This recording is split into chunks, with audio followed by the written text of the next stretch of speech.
그럼 재림신앙을 가진 사람은 이 땅의 작은 문제들 때문에 절망하지 않는 사람이 되게 됩니다. 왜 사람들이 이 땅을 살면서 쉽게 절망하냐면 참된 소망이 없기 때문에 절망하게 됩니다. 여러분, 힘들어서 절망하는 게 아니에요. 절망하게 되는 궁극적인 이유는 삶이 힘들어서가 아니라 우리가 진정한 소망을 모르기 때문에 이 작은 어려움들, 이 땅에서 우리가 겪는 근심과 이 고통들을 견딜 힘이 없는 겁니다. 여러분, 천국에 대한 소망이 강하면 강할수록, 예수님의 재림에 대한 소망이 강하면 강할수록 고난과 역경을 이기는 힘이 강해지고 세상을 분별할 수 있는 이 지혜도 많아지게 여러분 되는 겁니다. 그럼 이 재림 신앙을 잃어버리면 우리의 성도로서의 이 기본적인 정체성과 이 성도다운 삶들도 당연히 잃어버리게 된다는 것을 우리가 알아야 됩니다. 예수님께서도 내가 다시 내가 속히 오겠다라고 말씀하셨거든요. 우리 이 말씀을 믿고 그 예수님의 오심이 여러분 악에 대한 심판과 자기 백성에 대한 구원이 완성되는 가장 복된 그 상태로 우리가 진입하게 되는 그 계기가 되기 때문에 우리는 주님의 재림을 고대하며 살아갔으면 좋겠어요. 그리고 교회사를 보면 고난이 심할수록 내세에 대한 소망이 강해지는 걸 볼 수 있고 핍박이 많으면 많을수록 삶의 고통이 많으면 많을수록 천국에 대한 소망이 더 강해지고 그리고 믿음이 더 견고해지는 것들을 볼 수가 있어요.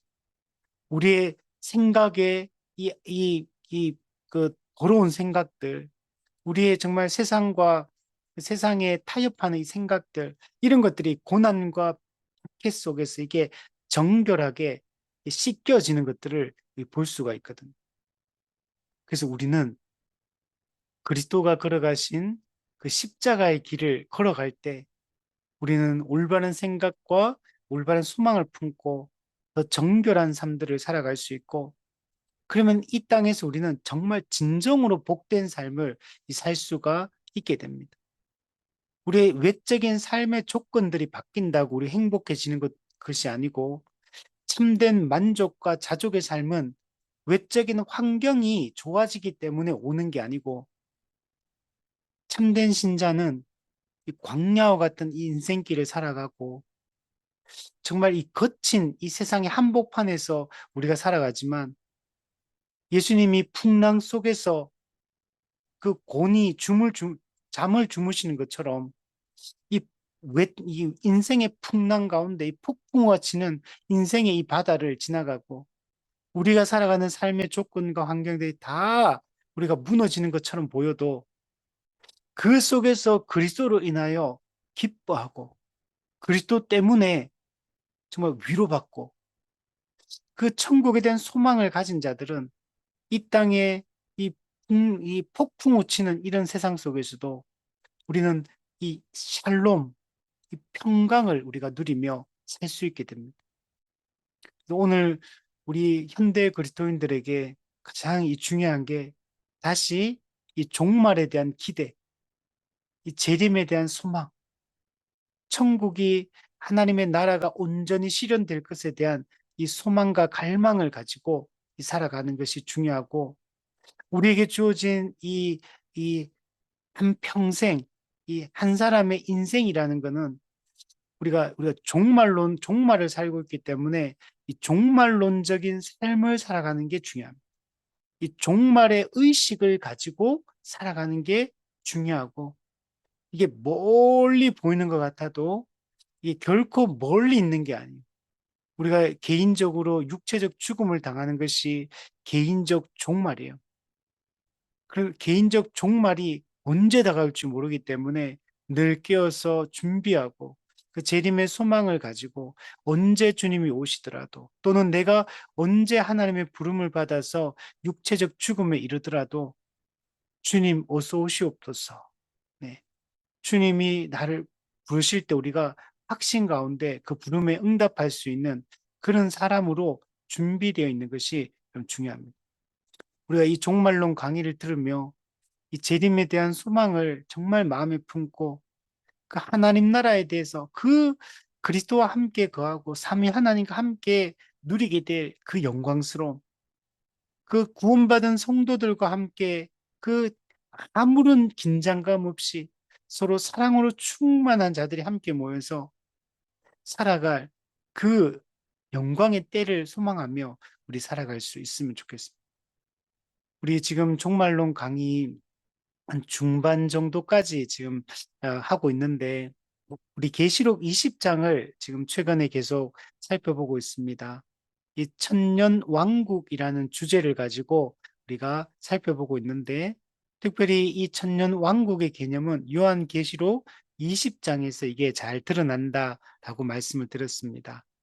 천년 왕국 기간 동안에 일어날 일이 있고 천년 왕국이 끝날 때 일어날 일이 있다라고 했습니다. 천년 왕국 기간 동안에 일어날 일은 크게 두 가지입니다. 사탄이 결박되고 무적행에 갇힌다. 그래서 사탄이 더 이상 힘을 쓰지 못하는, 물론 활동하지만 그러나 결정적으로 성도들을 이 정말 억압하거나 지배하지 못하는 그런 미혹하지 못하는 때가 이 도래했다라고 말하고, 또 하나는 이 구원받은 하나님의 백성인 교회는 그리스도와 함께 왕노릇한다. 그리스도의 왕적 통치에 동참하고 그리스도의 왕적 심판에 동참하며 교회도 살아간다라고 말씀드렸습니다. 그리고 오늘 우리가 살펴볼 일은 이 천년 왕국 이후에 또는 천년 왕국이 끝나는 그 시점에 일어날 일에 대한 얘기를 합니다. 이때 놀라운 일이 일어나는데 최후 전쟁이 일어나게 되고 이 종말론적 최후 전쟁이 일어나지만 하나님이 사탄을 완전하게 괴멸시켜서 사탄을 영원한 이 불못, 이 지옥 심판에 던져 넣는 장면을 보여주고 있습니다. 요한계시록 20장 7절부터 10절까지 내용에 보면 사탄은 영원한 불못, 지옥에 던져져서 다시는 사람들을 미혹하지 못하게 되는, 사탄은 영원히 지옥의 형벌을 받게 되고 주를 믿는 우리는 영원한 그 천국에 들어가서 삼위 하나님과 함께 우리 천군 천사와 함께 그리고 신약과 구약의 구원받은 모든 하나님의 백성들과 함께 영원히 이 복된 삶, 이건 어떤 세상이냐면 구약에 보면 희년이 완성되는, 여러분 우리 주일이 안식일이 있고 또 안식년이 있고 그 안식년이 7번 지나고 50년째가 희년이 되거든요. 이 희년이 되면 모든 것이 자유를 얻는 시간. 근데 천국은 어떤 곳이냐면 이 희년이 충만하게 이루어지는 게 천국이에요. 구약의 희년이 충만하게 완성적으로 이루어지는 상태가 영원한 하나님 나라예요. 그 영원한 하나님 나라에서 우리는 그 진정한 임마누엘의 완성, 샬롬의 완성, 이것을 우리는 맛보고 경험하며 우리 살게 될 것이다 라고 말씀을 하고 있습니다. 그래서 요한계시록을 이게 연구를 해보면 너무나 큰 위로가 돼요. 저는 어떤 성경에 우리 66권 중에 다 은혜롭지만 이 요한계시록은 성경의 마지막, 성경에 완성시키는 장이고 이 인류 역사가 끝나고 새롭게 도래할 새 시대의 그 완성된 모습을 보여주고 있는 게 요한계시록이기 때문에 장차 우리의 영원한 운명에 대한 얘기를 하고 있는 겁니다. 우리가 비록 이 땅에서는 정말 죄로 말미암은 그 죄의 고통들, 원죄의 고통, 자범죄의 고통, 이런 것들을 겪으며 우리는 이 땅에서 살고 있지만 이 모든 죄의 고통으로부터 우리가 완전하게 벗어나서 우리가 더 이상 죄성이 사라진 상태에서 살게 되는 거예요. 우리는 하나님이 통치하시는 완전한 안식을 여러분 누리게 됩니다. 우리가 그 날을 우리가 꿈꾸며 살아가는 것이고, 그래서 요한계시록을 읽어보면 너무나 정말 위로가 돼요. 이 현실의 고통들, 현실의 어려움들, 이 고민들이 싹 사라지게 됩니다. 하나님이 정말 궁극적인 하나님이 꿈꾸는 세상이 어떤 세상인가? 우리가 창세기 1장, 2장을 보아도 하나님이 꿈꾸는 세상이 어떤 세상인가 알 수 있거든. 근데 요한계시록을 보면 그 창세기 1장, 2장에서 꿈꾸는 하나님 나라가 그 하나님 나라의 완성된 모습이 어떤 것인가를 요한계시록에서 보여주고 있는 거예요. 우리가 이 영원한 나라에 들어가기 전까지 그 과정에서 어떤 일이 일어날지에 대해서도 요한계시록이 명백하게 가르쳐줘요. 그래서 우리는 이미 성경을 통해서 일종의 우리가 재방송, 우리 드라마 이런 거 영화 재방송 보면 이미 정답을, 결론이 어떻게 날지 다 알고 있잖아요.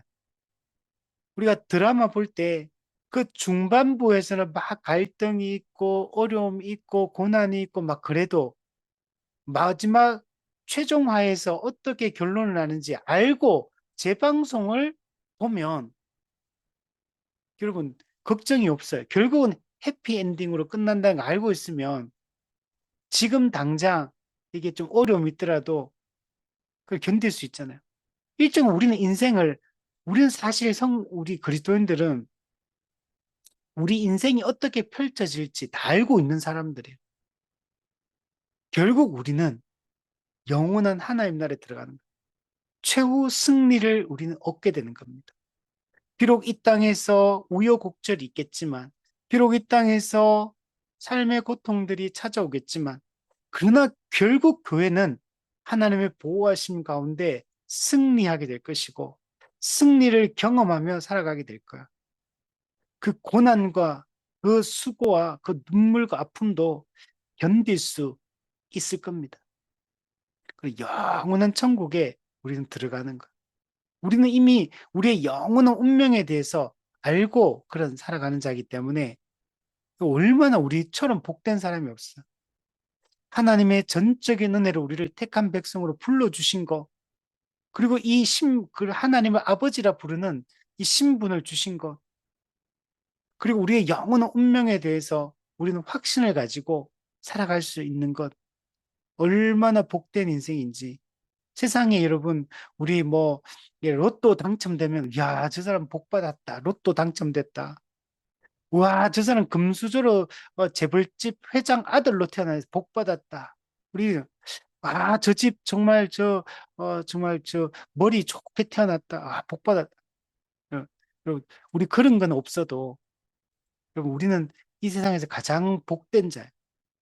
우리 영원한 하나님 나라의 백성이 되었고, 영원한 그 천국에 우리는 최종적으로 들어갈 것이기 때문에, 그리고 또한 이 땅에 사는 동안에도 우리가 주를 의지하고 때를 따라 돕는 주님의 은혜를 경험하고 주님과 교제하며 우리가 배고픔에도 배부름에도 우리는 자족하며 우리가 살든지 죽든지 우리는 기뻐하고 우리가 확신하며 살아갈 수 있는 자가 되었기 때문에 우리처럼 복된 자가 없는 거죠. 결국 사탄은 이 땅에서 맹위를 떨치더라도 결국은 사탄은 불못에 던져져서 그 악에 대한 심판을 여러분 받게 되는 겁니다. 우리 계시록 20장 오늘 본문 7절 10절에 보면 천년 왕국이 끝날 때 무적행에 갇힌 사탄이 잠시 동안은 석방되지만 그러나 결국에는 사탄이 최후 전쟁을 벌여서 하나님을 대적하지만 사탄이 잡혀서 영원한 불못에 던져지게 됩니다. 그리고 영원한 고통, 영원한 이 밤낮 괴로움을 사탄은 받게 될 것을 이야기를 하고 있는 겁니다. 그래서 오늘 이 이야기들을 최후 전쟁과 이 종말에 대한 얘기들을 좀 더 한번 해볼게요. 우선은 성경책을 한번 펴볼게요. 우리 요한계시록 우리 어, 요한계시록 우리 20장부터 우선 잠깐 펴서 오늘 요한계시록의 내용을 중심으로 계속 한번 얘기를 해볼게요. 계시록 20장 우리 7절에서 우리 10절 말씀을 한번 보면, 자, 여기 보면 7절에 보면 천년이 참회네. 천년 왕국이 끝나요. 초림과 재림 사이를 우리는 천년이라고 얘기했죠. 그리고 이 천년이 참회, 즉 이제 예수님이 재림할 때가 됐다는 거요. 자, 그때 사탄이 그 옥에서 놓여 예, 결박되고 무저갱에 이 감금되었던 사탄이 노임을 받아서 8절에 땅의 사방 백성 곧 곡과 마곡을 미혹하고 모아가지고 싸움을 붙이리니 그 숫자가 바다의 모래 같을 것이다. 그들이 지면에 널리 퍼져 성도들의 진과 사랑하는 성을 둘러서 교회를 공격하려고 합니다. 그러나 하늘에서 불이 내려와 그들을 일시에 태워버립니다. 네. 그러니까 공격하려고 준비했다가 공격하기도 전에 그냥 끝장나 버리는 거. 10절에 그들을 미혹하는 마귀가 불과 유황못에 던져지니 거기는 그 짐승과 거짓 선지자도 있어 세세토록 밤낮 괴로움을 받으리라. 네. 결국에는 잡혀서 불과 유황못에 사탄과 그 악의 모든 세력들은 던져지게 되고 세세토록 영원히 밤낮 쉴 시간도 없어 괴로움을 받게 될 것이다.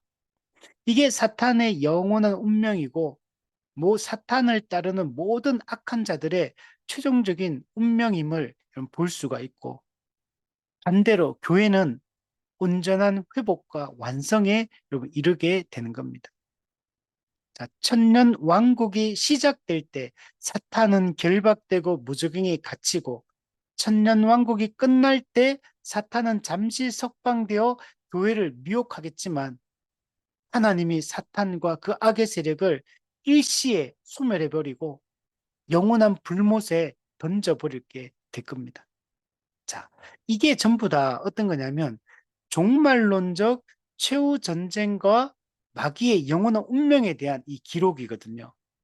자, 그런데 이 내용이 이 요한계시록 20장에만 등장하는 게 아니고 요한계시록 16장에도 나오고 요한계시록 19장에도 나오고 또 오늘 읽었던 요한계시록 20장에도 이 내용이 등장하고 있다는 겁니다. 자, 그 내용들을 한번 살펴보면 그래서 요한계시록에는 이 세 가지의 종말 전쟁에 대한 이야기가 나오고 있습니다. 이 종말 전쟁은 어떤 거냐면 예수님의 재림 때에 있을 악의 세력에 대한 이 최후 심판을 묘사를 하고 있습니다. 예수님이 재림할 때 모든 악한 이 영적 세력들과 이 전쟁이 벌어집니다. 이 최후 전쟁, 종말 전쟁, 이거는 사실은 예수님에 의한 최후 심판이 집행되는 순간입니다. 마귀 입장에서 보면 최후의 발악, 최후의 이 전쟁을 벌여서 전세를 역전시키려고 총공격을 감행하는 때가 언제냐? 예수님 재림할 때요. 그러나 결국은 예수 그리스도가 승리하십니다. 그리고 사탄은 제압당하고 그리고 영원한 심판에 던져지게 됩니다. 이게 16장, 19장, 20장 세 번에 걸쳐서 이 종말 전쟁에 대한 얘기들을 하고 있거든요. 근데 사실 이 세 가지 전쟁은 다른 세 가지 전쟁을 얘기하는 게 아니고 재림 때 있을 이 종말 전쟁을 세 번에 걸쳐서 다른 각도에서 반복적으로 기록하고 있는 내용이 이 세 가지 요한계시록에 등장하는 종말 전쟁이다라고 얘기할 수 있어요. 그런데 근데 이게 내용이 읽어보면 내용이 조금씩 내용이 달라요. 그러면 우리가 이게 잘못 오해하면 요한계시록을 해석을 잘못하게 되면 이 전쟁은 세 가지 다른 전쟁을 얘기하는구나 이렇게 오해할 수가 있어요. 특별히 세대주의 종말론 같은 경우는 이거 요한계시록을 연대기적으로 순서로 이렇게 순서적으로 보기 때문에 16, 19, 20 그러니까 장이 다르잖아요. 그러면 이거 전쟁이 다른 전쟁이라고 오해하는 거. 근데 우리 지난번에 얘기했던 것처럼 요한계시록은 연대기적으로 문자적으로 해석하면 안 된다 그랬죠? 그는 묵시기 때문에 상징적으로 해석해야 되고, 그리고 연대기적으로 기록되어 있지 않기 때문에 이 내용들을 문맥에 따라서 그 본문들을 잘 해석을 해야 됩니다.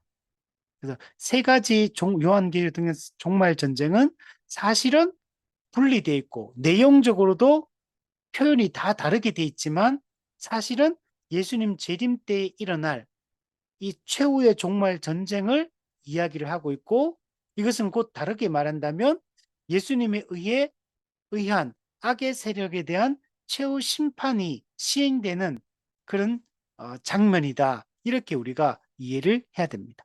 자, 그러면 이 내용들을 하나씩 우리가 살펴볼 필요가 있습니다. 우선은 요한계시록 16장 우리 12절에서 16절을 한번 펴보겠습니다. 묘사가 다르기 때문에 이런 묘사들을 우리가 이해할 필요가 있습니다. 요한계시록 16장 12절에서 16절. 자, 이 내용은 우리 요한계시록의 이 본론부에 보면 일곱 심판 시리즈가 나옵니다. 일곱 인심판, 일곱 대접심, 일곱 나팔 심판, 일곱 대접 심판, 이 세 가지의 심판이 등장하거든요. 이 세 가지 심판은 우리 신자가 받는 심판이 아니고 이 악한 세상을 향한 하나님의 심판을 일곱 심판 시리즈를 통해서 보여주고 있는 것. 우리가 요한계시록을 읽을 때 무섭다라고 느끼는 이유가 뭐냐면 이, 이 본론부에 등장하는 일곱 심판 시리즈를 우리 신자들이 받는, 우리 성도들이 이런 고난을 받는다, 이런 심판을 받는다, 이렇게 생각하니까 요한계시록이 무섭게 느껴지는 거. 그러나 이거는 악에 대한 하나님의 심판을 보여주는 거지, 예수 믿는 신자에 대한 심판을 얘기하는 게 아니에요. 오히려 반대로 교회를, 자기 백성을 보호해 주겠다라고 말씀하시는 거. 악을 심판하고 자기 백성을 보호해 준다는 얘기가 이 일곱 심판 시리즈인데, 그 중에 마지막 세 번째 일곱 대접 심판 중에서 여섯 번째 대접 심판. 그 내용이 이 16장 12절에서 16절에 나온 내용이에요. 자, 한번 보시면. 그래서 또 여섯째 천사가 그 대접을 큰 강 유브라데에 쏟음에, 예, 일곱 대접 심판 중에서 여섯 번째 심판에 대한 얘기를 하고 있습니다. 강물이 말라서 동방에서 오는 왕들의 길이 예비되었더라. 또 내가 보매 개구리 같은 새 더러운 영이 용의 입과 짐승의 입과 거짓 선지자의 입에서 나오니 그들은 곧 귀신의 영이다. 자, 개구리 같은 새 더러운 영. 근데 이 더러움이 어디서 나오냐면 용, 짐승, 거짓 선지자의 입에서 나온대요. 이 용은 누구를 말하냐면 요한계시록 12장에 보면 마귀 사탄을 얘기합니다. 짐승은 누구를 얘기하냐? 계시록 13장에 나오는 바다에서 올라온 첫 번째 짐승, 즉 적그리스도를 얘기합니다. 그 다음에 거짓 선지자, 계시록 13장에 나오는 땅에서 올라온 두 번째 짐승, 이 거짓 선지자를 얘기합니다. 이 용, 적그리스도, 거짓 선지자, 이걸 뭐라고 부르냐면 악의 삼위일체라고 얘기하거든요. 그들의 입에서 더러운 영이 나옵니다. 근데 이들은 다 누구냐? 귀신의 영이다. 성경에서 귀신이라는 것은 한국에서 얘기하는 처녀 귀신, 죽은 자의 영혼이 구천을 떠돌아다니는, 억울한 일을 당해 구천을 떠돌아다니는 이런 귀신을 사람 죽은 영혼을 얘기하는 게 아니고 타락한 천사를 얘기합니다. 그래서 우리 한글 번역이 귀신을 하는데 우리 자꾸 한국적 귀신을 생각하는데 그게 아니고 타락한 천사들의 그들의 영이다 이렇게 말하죠. 그러니까 이거는 쉽게 얘기하면 악의 삼위일체를 얘기하는 거예요. 자, 14절에 보면 이들이 뭘 하냐면 이적을 행하여 기적을 행합니다. 성경에 보면 하나님도 기적을 행하고 예수님도 기적을 행하잖아요. 믿는 신자들도 기적을 행하지만 이 악의 삼위일체도 기적을 행합니다. 이 기적을 행하니까 이 세상 사람들이 거기에 깜짝 놀라가지고 그들을 쫓고 섬기기 시작하는 겁니다. 그래서 이 기적을 통해 가지고 뭘 하냐면 온천하 왕들에게 가서 하나님 곧 전능하신 이의 큰 날에 있을 전쟁을 위하여 그들을 모으더라. 온천하의 왕들을 이 세상의 왕들을 끌어모읍니다. 뭘 위해서? 전쟁을 위해서. 이 전쟁 언제 일어나냐? 전능하신 이의 큰 날에 어떤 전쟁이 일어나는데 그 전쟁을 수행하기 위해서 이 악의 삼일체가 이들을 끌어모읍니다. 15절에 보라 내가 도둑같이 오리니 그러나 예수님께서 도둑같이 오겠대요. 재림하시겠다는 것. 누구든지 깨어 자기 옷을 지켜 벌거벗고 다니지 아니하며 자기의 부끄러움을 보이지 아니하는 자는 복이 있도다. 자, 여러분 큰 전쟁이 일어나는데 이 전쟁에서 이 최후 종말론적인 전쟁이 일어나는데 이때 누구는 복을 받냐면 깨어서 자기 옷을 지켜 벌거벗고 다니지 아니하는 자, 자기의 부끄러움을 보이지 아니하는 자는 이런 최후 종말론적인 전쟁이 일어나겠지만 이때 복을 받을 거래요. 자, 16절. 새 영이 히브리어로 아마겟돈이라 하는 곳으로 왕들을 모으더라. 이 악의 삼일체가 전쟁을 수행하기 위해서 이 온천하 왕들, 세상 왕들을 끌어모으는데 어디로 끌어모으냐면 아마겟돈이라는 장소로 끌어모아가지고 최후 하나님을 향한 하나님과 교회를 향한 최후 전쟁을 벌이겠다라고 말하고 있는 거예요. 이게 언제 일어나냐면 예수님 재림 때 이 종말론적 최후 전쟁이 일어나게 될 것을 얘기합니다. 이 전쟁을 아마겟돈에 불러 모은다 그랬잖아요. 그래서 이 전쟁을 우리가 그냥 이름을 아마겟돈 전쟁이라고 얘기합니다. 그리고 아마겟돈 많이 들어봤죠? 우리 미국에 그래서 만든 영화 제목 중 옛날에 아주 유명한 영화가 있는데 그 영화도 아마겟돈이에요. 이게 성경에서 나온 얘기예요. 그래서 우리 아마겟돈이라는 이런 말들을 일반 사회에서도 성경에 이걸 따와서 많이 표현하는 걸 볼 수 있거든요. 이 아마겟돈은 헬라어입니다. 이거는 원래 이 단어는 헬라어인데 이게 지금 근데 원래 이거 히브리어를 헬라어로 바꿔놓은 거예요. 이 아마겟돈은 원래 히브리어가 뭐냐면 하르 무깃도 하르 하르라는 말은 산 언덕이라는 뜻이에요. 무깃도라는 거는 이스라엘의 그 갈릴리 호수 약간 밑에 있는 그 이스라엘 평원이 있거든요. 평야가 있는데 그 평야에 있는 도시 이름이 뭐냐면 무깃도입니다. 성경의 구약에 보면 무깃도로 나와요. 무깃도. 이 여기는 항상 이 이스라엘 백성들이 그 이스라엘 백성을 침략해 오는 이 적국과 이 전쟁을 할 때 이 평야지대이기 때문에 여기서 전쟁을 해요. 그래서 전쟁이 항상 자주 수행되는 곳이 이 무깃도거든요. 그래서 이 무깃도의 산, 무깃도의 언덕을 헬라어로 바꾸면 아마겟돈이 됩니다. 여기는 군사 요충지고 전략적 요충지. 항상 북쪽에 있는 유럽, 그 다음에 아시아가 남쪽에 있는 아프리카 쪽으로 그 이집트 쪽으로 전쟁을 하러 가거나 남쪽에 그 이집트, 애굽이 북쪽에 있는 이 바벨론 지역 또는 아수르 지역 이 전쟁을 하러 가려면 반드시 이스라엘 땅을 통과해야 되는데 이 통과하는 그 길의 길목에 뭐가 있냐면 이 이스라엘 평야, 이 무깃도가 있는 거. 여기가 전쟁하기가 되게 좋은 장소예요. 그래서 항상 수많은 전쟁이 일어나는 곳이 이 최후 결전의 장소가 바로 이 무깃도입니다.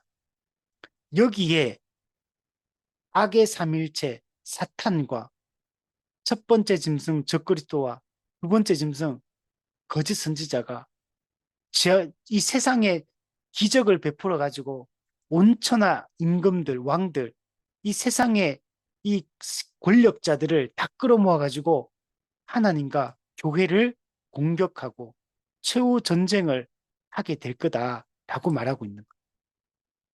그래서 이 아마겟돈, 이 무기뜨, 여기에서 일어나는 이 전쟁을 예수님 재림 때 있을 이 종말론적 최후 전쟁과 최후 전쟁의 비유해서 이 말을 지금 사용하고 있는 거예요. 그래서 이 전쟁은 예수님 재림 때 일어날 종말론적 전쟁을 묘사하고 있다. 이렇게 얘기를 할 수 있는 겁니다. 자, 두 번째, 요한계시록 19장 11절에서 21절에 한번 보시면 요한계시록 19장 11절에서 21절. 자, 보면 또 내가 하늘이 열린 것을 보니 보라 백마와 그것을 탄 자가 있으니 그 이름은 충신과 진실이라. 네, 백마와 이 백마를 탄 자, 이 백마를 탄 자가 누구냐면 예수 그리스도를 상징합니다. 그래서 예수님이 항상 백마 탄 자라고 이렇게 표현이 돼요. 그 나중에 보면 이 예수님 백마 탄 자가 흰 보좌에 앉아서 최후 심판을 시행하거든요. 그래서 그걸 흰 보좌 심판 또는 백보좌 심판 이렇게 표현해요. 이걸 가지고 이단 교주들 있잖아요. 그 백마탄자, 자기 교주가 이 백마탄자다 그러면서 등장할 때 이단들 보면 말 타고 등장하거든요. 그 흰 말 타고 막 등장. 이만희도 옛날에 그 보면 말 타고 등장하고 막 이런 이단들이 항상 백마탄자가 자기다 이렇게 얘기하면서 흰 말을 타고 등장하는 것들이 많아요. 거기 여기서 나온 거예요. 자, 그 이름은 충신과 진실이다. 아, 충성 그리고 진실. 근데 이 백마탄자 예수 그리스도는 공의로 심판하며 싸우더라. 자, 그 눈은 불꽃 같고 그 머리에는 많은 면류관이 있고 이름 쓴 것 하나가 있으니 자기밖에 아는 자가 없고 여러분 예수 이름의 그 권세와 예수 이름의 능력은 오직 그분밖에 몰라요. 예수 이름의 그 영광스러움과 위대함을 우리가 다 알지를 못해요, 사실. 또 그가 피 뿌린 옷을 입었다. 왜? 예수님 십자가에 못 박혀서 피를 흘리셨잖아요. 그래서 피 뿌린 옷을 입었다. 그 이름은 하나님의 말씀이라. 예. 요한복음 1장에 태초에 말씀이 계시니라. 예. 그 말씀이 하나님과 함께 계셨고, 근데 그 말씀이 곧 하나님이다. 근데 말씀이 육신이 되어 우리 가운데 거하신다. 그 말씀은, 그 로고스는 독생하신 하나님이시다. 이 요한복음 1장에 나오냐. 즉 예수님이 어떤 분이냐. 그분이 말씀 로고스예요. 그 로고스 말씀은 창세기 1장에 나오는 말씀으로 세상을 창조하셨다. 말씀하심에 있으라 그러면 모든 게 존재했잖아요. 거기서 빗대어서 여러분 따온 겁니다, 이게. 자, 어쨌든 간에 그 이름은 하나님의 말씀이라 칭하더라. 하늘에 있는 군대들이 희고 깨끗한 세마포 옷을 입고 백마를 타고 그를 따르더라. 앞서 예수님도 백마를 타고 있었잖아요. 근데 하늘에 있는 군대도 희고 깨끗한 세마포 옷을 입고 있고 하늘의 군대도 백마를 타고 있어요. 그리고 그 백마 탄 자 예수 그리스도를 따르고 있다. 이들이 누구냐? 교회를 상징합니다. 교회도 예수님과 함께 승리한 자이기 때문에 이 백마를 타고 있는 걸로 묘사를 하고 있고 희고 깨끗한 세마포 예수님을 믿을 때 더러운 옷을 벗기고 깨끗한 옷을 우리를 갈아입혔거든요. 이게 교회예요. 근데 이 교회는 하늘에 속한 자거든요. 그리스도가 연합해서 하늘에 속한 자이기 때문에, 땅에 속한 자가 하늘에 속한 자이기 때문에 하늘에 있는 군대, 하늘에 있는 그리스도의 군대, 이게 바로 누구냐? 교회입니다. 그래서 백마탄자 예수 그리스도와 그의 군대, 하늘에 있는 군대, 교회가 이제 예수님을 따르며 한 진영을 형성을 하고 있습니다.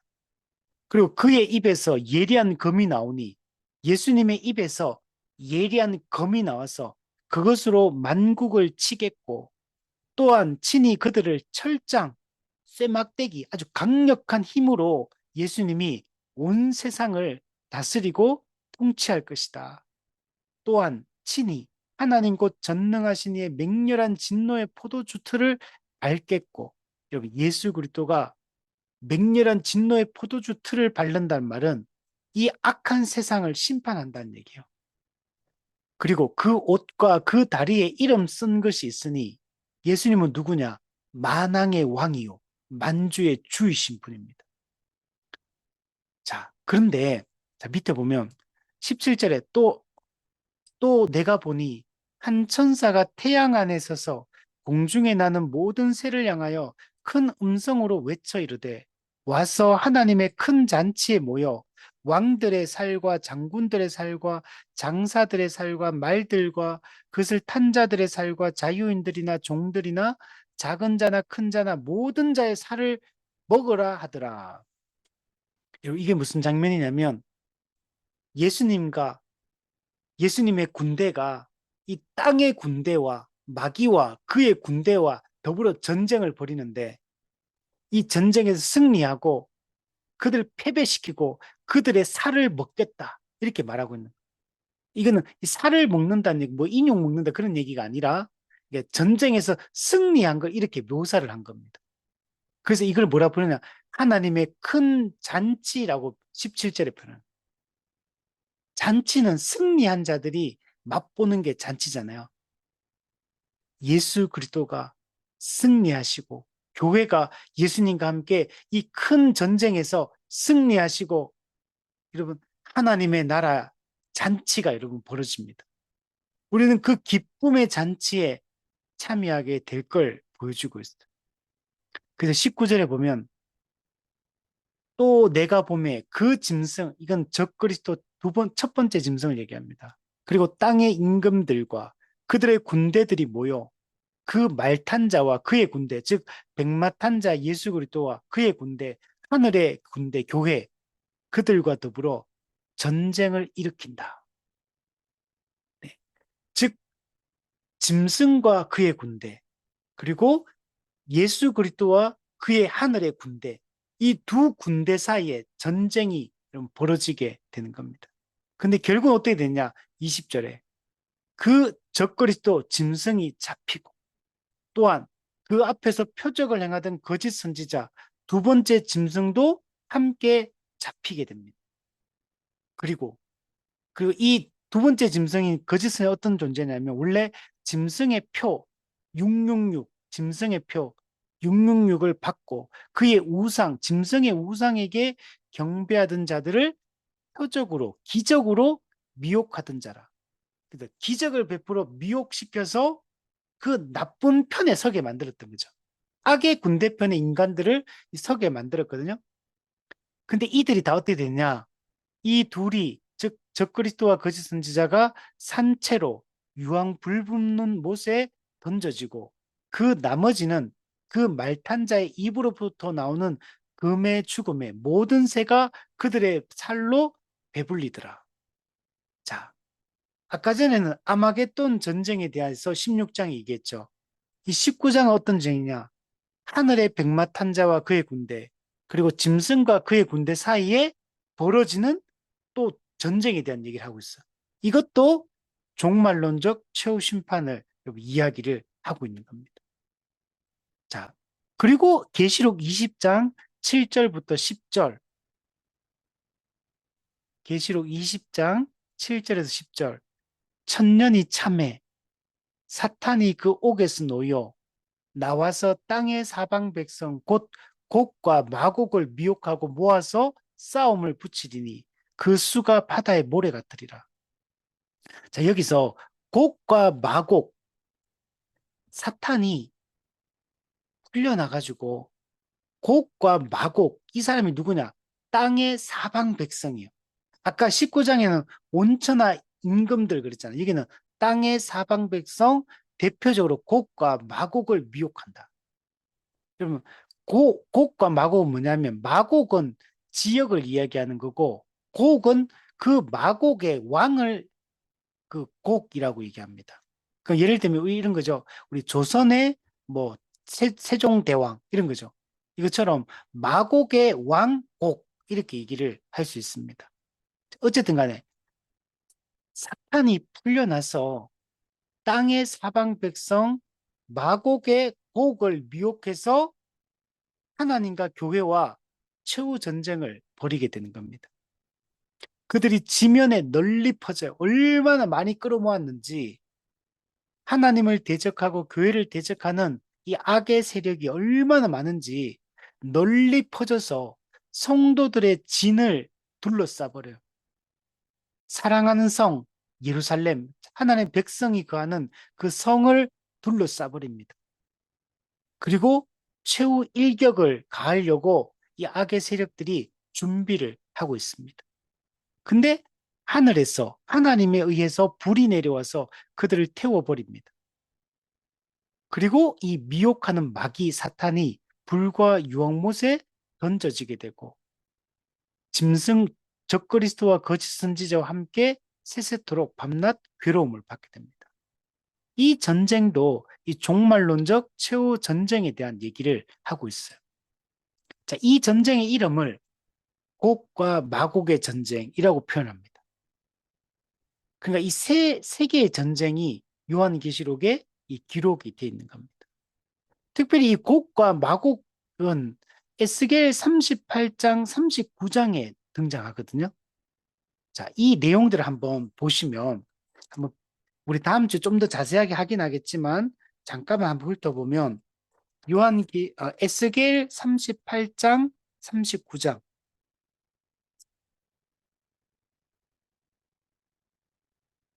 에스겔 38장, 39장. 자, 우리 38장 2절에 보면, 인자야 너는 마곡 땅에 있는 로스와 메섹과 두발 왕 곧 곡에게로 얼굴을 향하고 그에게 예언해라. 이렇게 얘기하거든요. 그러니까 마곡 땅에 있는 왕이 곡인 거예요. 자, 근데 이 왕을 통해서 어떤 일을 하게 되냐면, 이들을 통해 가지고 하나님이 이스라엘을 치게 만듭니다. 우리 18절에 보면, 그날에 곡이 이스라엘 땅을 치러 오면 내 노여움이 내 얼굴에 나타나리라. 즉, 여러분, 이 마곡 땅의 곡을 통해서 하나님이 누구를 심판하냐면, 이 범죄한 이스라엘 백성을 심판하는 거예요. 하나님이 자기 백성, 범죄한 자기 백성을 심판하기 위하여 마곡 땅의 곡을 이용해가 심판하는 그런 내용이거든요. 이걸 통해서 하나님의 노여움을 보이겠다는 것. 하나님이 자기 백성이 죄를 짓고 범죄할 때 얼마나 하나님이 노여워하시는가를 보여주는 겁니다. 자, 이걸 통해가 23절, 38장 23절에 보면, 이같이 내가 여러 나라의 눈에 내 위대함과 내 거룩함을 나타내어 나를 알게 하리니 내가 여호와인 줄을 그들이 알리라. 네. 하나님의 위대하심, 하나님의 거룩하심을 나타내겠다. 세상 모든 사람들이 하나님을 알게 하겠다라고 이렇게 말씀합니다.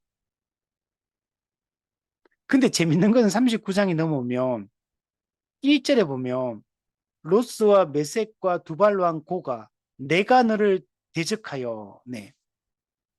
이 마곡의 곡을 이용해가 범죄한 이스라엘 백성을 하나님이 치셨는데, 심판했는데, 그러면 곡과 마곡과 곡을 가만히 내버려 두냐 하나님이? 아니요. 이들의 이 악함과 교만함에 대해서 하나님이 이들을 심판합니다.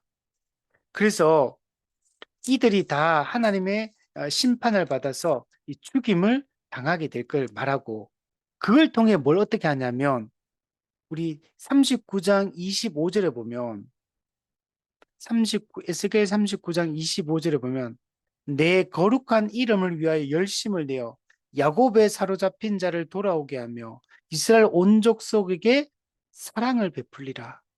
아까 하나님이 마곡의 땅의 왕 곡을 통해 이스라엘 백성을 심판했잖아요. 근데 이제 두 번째, 근데 곡과 마곡도 하나님이 또 그들의 악함 때문에 그들 심판합니다. 심판의 도구로 잠시 사용은 되었지만, 그러나 그들은 자기의 악함을 따라 행동했던 거였거든요. 그래서 하나님이 결국 이 악한 세력을 다 심판할 거고, 최종적으로 그 이스라엘 백성, 즉, 하나님의 백성들을 돌이키게 하고, 이들을 다시 27절, 내가 그들을 만민 중에서 돌아오게 하고, 적국 중에서 모아내고, 나의 거룩함을 나타낼 것이다. 결국엔 어떻게 되냐? 택한 백성, 자기 백성 하나님이 구원하시는 것을 이런 볼 수가 있습니다.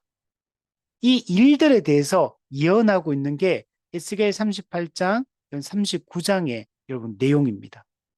자, 이 내용들을 자, 세 가지 이 요한계시록에 등장하는 종말 전쟁에 대한 얘기를 제가 했잖아요. 자, 요 내용들을 한번 정리를 해보면 헷갈리는데 한번 정리해 볼게요. 자, 종말 전쟁의 시기에 대해서 종말 전쟁 언제 일어나는 거냐? 계시록 16장에는 하나님 곧 전능하신 이의 큰 날에 일어날 것이다. 근데 이때가 언제냐? 하나님의 큰 날은 언제냐? 이 재림 때, 재림의 날을 얘기합니다. 예수님이 재림하셔서 최후 심판을 시행하는 그 때를 얘기해요. 종말 전쟁은 바로 그때 일어납니다. 두 번째, 요한계시록 19장에는 하늘의 군대와 짐승의 군대가 전쟁한다 그랬잖아요. 이건 언제 일어나느냐? 이것도 재림 때 일어나는 일입니다. 그다음 요한계시록 20장에 천년 왕국의 끝에 이 곡과 마곡 전쟁이 일어나는데 이것도 언제 일어나느냐? 7절에 보면 천년이 참에 그랬잖아. 천년 왕국이 끝날 때, 즉 이때는 예수님 재림의 때를 얘기합니다.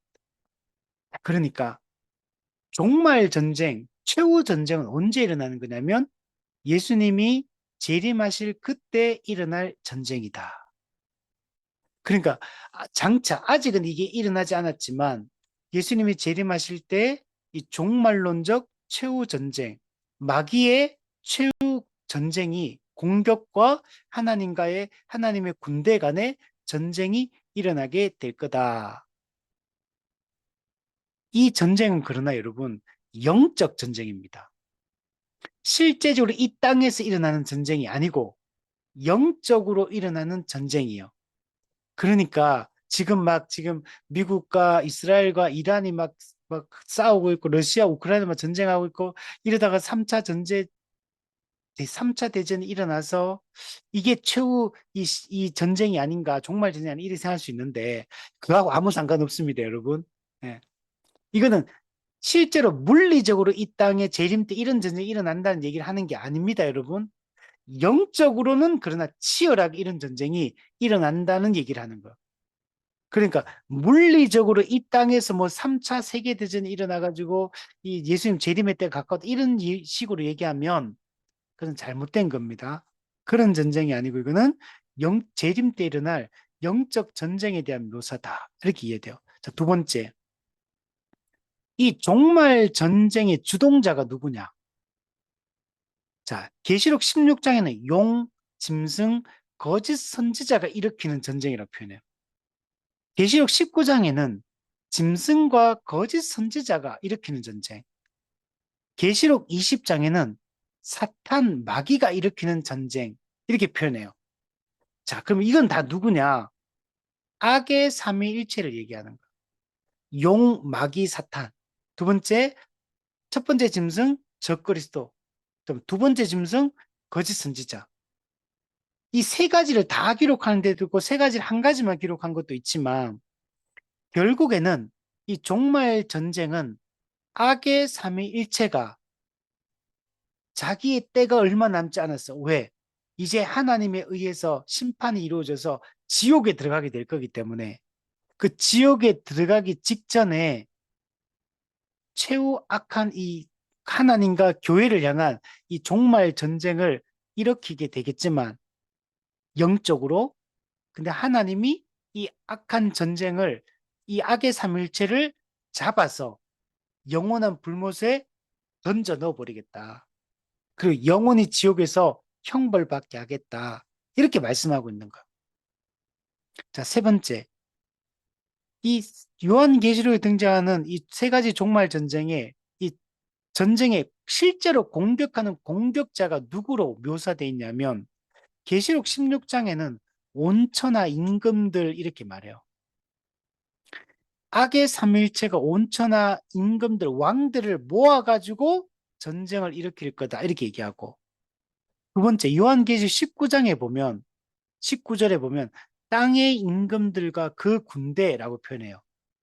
세 번째 요한계시 20장에는 땅의 사방 백성 곧 곡과 마곡이라고 표현해요. 자, 그러면 실제로 이 종말 전쟁에서 이런 악한 영적 전쟁을 벌이키는 그 공격자가 누구냐면 이 악한 세상을 상징하는 세상. 온천하 임금들, 땅의 임금, 땅의 사방 백성, 이 전부 다 이, 이 세상, 악의 삼위일체의 이 하수인 노릇을 하는 것이 누구냐? 이 세상이에요, 세상. 이 세상이 영적으로 교회를 공격하고 영적으로 하나님을 대적하는 이런 역할들을 하게 되는 것을 말해주고 있는 겁니다. 자, 그러면 이 종말 전쟁의 이 공격자, 사탄의 하수인 노릇하는 이 세상의 공격을 방어하는 사람은 누구냐? 16장에는 깨어 자기 옷을 지켜 벌거벗고 다니지 아니하고 자기의 부끄러움을 보이지 않는 자, 그는 교회를 상징합니다. 자, 두 번째, 백마 탄자를 따르는 자, 백마 탄자의 군대, 이것도 교회를 얘기합니다. 세 번째, 계시록 20장에는 성도들의 진, 사랑하는 성, 이것도 교회를 상징합니다. 종말 전쟁의 마귀와 그의 하수인들이 공격하겠지만 교회는 그 공격을 받아요.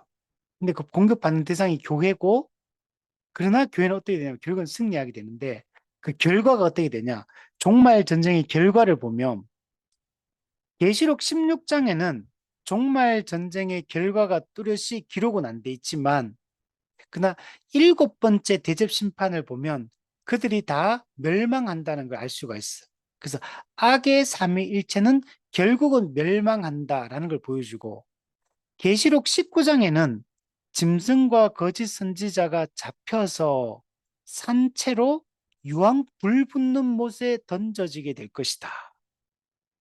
이렇게 말하고 요한계시 20장에는 마귀가 불과 유황못에 던져져서 두 짐승과 함께 세세토록 밤낮 괴로움을 받게 될 것이다. 이렇게 얘기하고 있어요. 즉 종말 전쟁의 결과는 어떻게 되느냐? 악의 삼일체가 다 잡혀서 지옥 영원한 불에 던져지게 될 것이다. 그래서 앞으로는 지옥에 떨어졌기 때문에 다시는 교회를 공격하거나 하나님을 대적하지 못하게 될 거다. 그래서 어떻게 되느냐? 하나님의 나라가 완성이 되는 거야. 하나님의 나라가 완성되려면 이 악의 삼위일체가 불신자와 함께 최후 심판을 받아가지고 영원한 지옥 형벌에 떨어질 때 반대로 보면 교회를 공격하던 악의 세력이 다 멸망했기 때문에 교회는 안전해지는 것. 그래서 하나님 나라가 이런 완성이 되게 되는 것. 자, 그리고 이 종말 전쟁, 이 요한계시록 16장의 배경은 뭐냐면 에스겔 38장 1절부터 16절의 내용이에요. 계시록 19장의 배경도 에스겔 39장 17절에서 20절을 배경으로 기록된 거고 그리고 계시록 20장은 에스겔 38장과 39장 전체를 배경으로 이 기록이 되어 있는 겁니다. 자, 이 내용들을 다시 한번 정리해 보면 종말 전쟁의 시기는 다 예수님의 재림의 때 다 똑같습니다. 종말 전쟁의 주동자 똑같아. 악의 삼일체. 세 번째, 종말 전쟁의 공격자가 누구냐? 예, 악의 삼일체 하수인 노릇을 하는 이 세상, 이 불신 세상 전체가 교회를 공격하고 좀 대적하게 될 것을 말합니다. 네 번째, 종말 전쟁의 방어자는 누구냐? 악의 삼위일체가 그 하수인 노릇하는 세상이 누구를 공격하냐면 교회를 공격합니다. 그런데 성경에 보면 이 교회를 악의 삼위일체와 그의 하수인들이 교회를 공격할 때 하나님이 보호하시겠다. 안전하게 지켜주겠다. 라고 말씀하십니다. 그러므로 교회는 이런 종말 전쟁의 공격을 받는다 하더라도 교회는 두려워할 필요가 없다. 교회는 이 공격을 당하고 전쟁을 치르게 되겠지만 교회는 피해를 입지 않아요. 하나님의 완벽한 보호를 받아서 영원한 승리에 교회는 들어가게 되는 겁니다. 그리고 종말 전쟁의 결과 악의 삼일체가 완전하게 멸망당합니다. 영원한 불못에 들어가서 영원한 고통을 그리고 밤낮 쉬는 시간이 없이 계속적으로 지옥 형벌을 받게 될 겁니다. 오늘 본문에는 등장하지 않지만 요한계시록 우리 11절부터 그 뒷부분에 보면 하나님을 믿지 않는 모든 불신자들도 이 악의 삼위일체와 함께 영원한 지옥 형벌에 떨어지게 될 것을 여러분 말씀을 해주고 있습니다. 우리 한번 보시면 요한계시록 20장 우리 11절부터 한번 보시면 쭉 밑에 보고 나면 우리 15절에 한번 보시면 누구든지 생명책에 기록되지 못한 자는 불못에 던져지더라.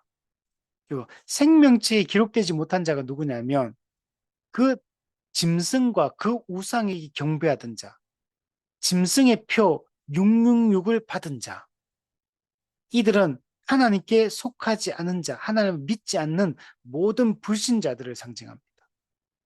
이들은 천국에 들어가는 성령의 인침, 하나님의 백성된 소유라는 인침 도장이 찍혀 있지 않는 사람, 반대로 짐승의 표, 악에게 속했다. 이 악한 자에게 속했다는 표시를 받은 사람들. 물론 진짜 몸의 표시를 받는 건 아닙니다. 영적으로 이제 짐승의 표를 받고 영적으로 성령의 인침을 받는 겁니다. 근데 이들은 다 어쨌든 불신자들은 최후 심판에 들어가게 된다라는 것들을 알려주고 있는 겁니다. 자, 그리고 우리 오늘은 여기까지 하지만 다음 주에는 구체적으로 에스겔 38장, 39장의 내용들을 또 살펴보면서 그리고 요한계시록의 내용을 살펴보면서 우리의 최후의 모습이 어떤 건지를 좀 더 우리 사탄의 영원한 멸망과 또 교회의 영원한 구원에 대한 얘기들을 좀 더 이어서 다음 주에 얘기를 연속해서 하도록 하겠습니다. 우리 오늘 정리를 해보면 장차 이런 종말론적 최후 전쟁이 일어납니다. 그러나 우리는 성도는 이 전쟁을 두려워할 필요가 없다. 이 악의 삼위일체가 일으키는 이 종말론적 최후 전쟁은 교회를 향한 공격이 되겠지만 하나님이 교회를 온전하게 보호하셔서 교회는 완벽한 안전을 보장받게 됩니다. 그래서 우리가 이 종말론적 이 전쟁, 아마겟돈 전쟁이라고도 하고 곡과 마곡의 전쟁이라고도 하고 하늘 군대와 땅의 군대 간의 전쟁이라고도 표현하는 이 종말론적 최후 전쟁, 성도는 두려워할 필요가 없다. 예수님을 믿음으로 교회는 이미 승리한 자가 되었고, 그리고 지금도 영적 전쟁에 승리하며 살아가고, 장차 예수님 재림할 때 이 최후 전쟁이 일어날 때에도 교회는 승리하게 될 것이다. 이것을 확신하며 우리는 살아가야 됩니다. 그리고 이거는 우리의 힘과 노력으로 된 게 아니고 그는 예수 그리스도께서 십자가에 죽으시고 부활하셨기 때문에 십자가의 죽음과 부활을 통해 사탄을 결박하고 사탄을 무정에 감금하고 그 잠시 풀어주겠지만 그 풀어준 그 상태에서 영원히 멸망시킴으로 악에 대한 완전한 승리를 가져오고 하나님 나라의 완전한 승리를 가지고 오게 여러분 될 겁니다. 그리고 예수님을 믿는 신자들은 그리스도와 함께 영원한 나라에서 여러분 이 그 영광을 하나님의 임재와 그 영광을 우리는 누리며 살아가게 될 겁니다. 반대로 이 땅에서 예수님을 믿지 않는 자들은 사탄의 하수인이 되어서 교회를 공격하고 대적하다가 결국에는 영원한 최후 심판에 들어가서 밤낮 세세토록 괴로움을 받으며 살게 될 것입니다. 우리가 이것을 분명하게 알고 확신하며 이 땅을 살아가는 것이 중요합니다. 우리 찬송가 150장에 갈보리산 위에 그 찬양에 보면 후렴구에 보면 이런 찬양 가사가 있어요. 최후 승리를 얻기까지 주의 십자가 사랑하리. 빛난 면류관 받기까지 험한 십자가 들겠네. 예. 최후 승리를 얻기까지 빛난 면류관 승리의 면류관을 받기까지 우리는 이 땅에서 주의 십자가를 사랑하고 이 험한 십자가를 붙들고 최후 승리를 확신하며 영적 전투를 우리가 수행하며 이 땅을 우리는 살아가야 됩니다. 우리가 재림 신앙을 가지고 종말론적 이 최후 심판을 우리가 고대하고 기대하며 우리는 날마다 기도할 때마다 주님 어서 오시옵소서. 주의 재림을 통해 완성될 주의 나라를 소망합니다. 우리 그런 마음으로 우리는 이 땅에서 살아가는 것이 필요합니다. 우리 이렇게 이 소망을 가지고 우리 살아가면 이 땅에서 충성스러운 삶들을 살아가게 됩니다. 우리에게 주어진 일상의 삶들을, 이 시간들을 함부로 낭비하지 않고 우리가 주님의 백성으로서 우리에게 주어진 이 사명을 감당하며 이 땅에서 의미 있게 정말 성실하게 정말 주의 영광과 그 나라 그 의를 위해서 우리는 이 땅에서 열심히 살아가게 될 겁니다. 우리가 더욱더 이 천국 소망, 재림 신앙을 가지고 살아갈 수 있는 그런 우리가 되었으면 우리 좋겠습니다.